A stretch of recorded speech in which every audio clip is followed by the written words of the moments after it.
नीट परीक्षेतील भौतिकशास्त्र व वनस्पतीशास्त्र विषयाच्या प्रश्नपत्रिकासंदर्भात आक्षेप घेत एका विद्यार्थ्याने उच्च न्यायालयात याचिका दाखल केली होती। त्यानंतर उच्च न्यायालयाच्या नागपूर खंडपीठाने आता 2 समित्यांची स्थापना करण्याचे आदेश दिले आहेत। शौरीन आंबटकरसी या याचिकाकर्त्याचे नाव असून न्यायालयाने या 2 समित्यांमार्फत आरोपाची सत्यता पडताळून बघण्याचे आदेश दिले आहेत। गेले काही दिवस नीट 2024 अर्थात national eligibility cum entrance test परीक्षा वादाच्या भोवऱ्यात आहे। या परीक्षेचा घोळ अनेक दिवस संपलेला नाही। या विद्यार्थ्याने दाखल केलेल्या याचिकेनुसार भौतिकशास्त्र विषयाच्या प्रश्नपत्रिकेमध्ये विचारलेला 11व्या क्रमांकाचा किरणोत्सर्गाबाबतचा प्रश्न हा अभ्यासक्रमाबाहेरील होता।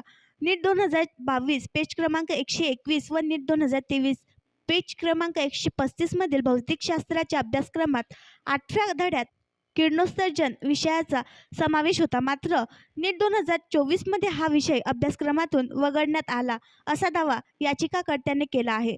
यासोबतच वनस्पतीशास्त्र विषयाच्या प्रश्नपत्रिकेमध्ये 148 क्रमांकाचा प्रश्न चुकीचा असून हा प्रश्न त्याने सोडविण्याचा दावा देखील केला।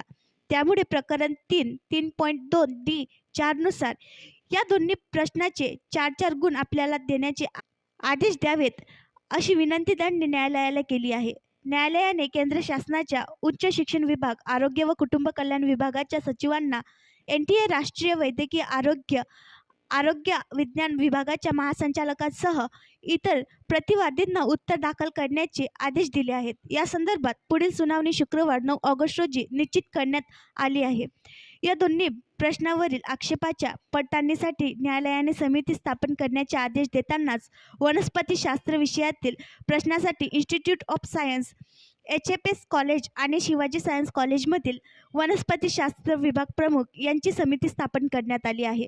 तसेच भौतिकशास्त्र विषयाच्या प्रश्नासाठी इन्स्टिट्यूट ऑफ सायन्स, VNIT आणि LIT कॉलेजमध्ये भौतिकशास्त्र विभाग प्रमुख यांची समिती तयार करण्यात आली आहे। आता या समितीच्या अहवालाकडे विद्यार्थ्यांचे लक्ष लागले आहे। आणखी नवीन व्हिडिओ पाहण्यासाठी आमच्या देशमुख एक्सप्रेस न्यूज चॅनलला सबस्क्राईब करा, लाईक करा आणि शेअर करा।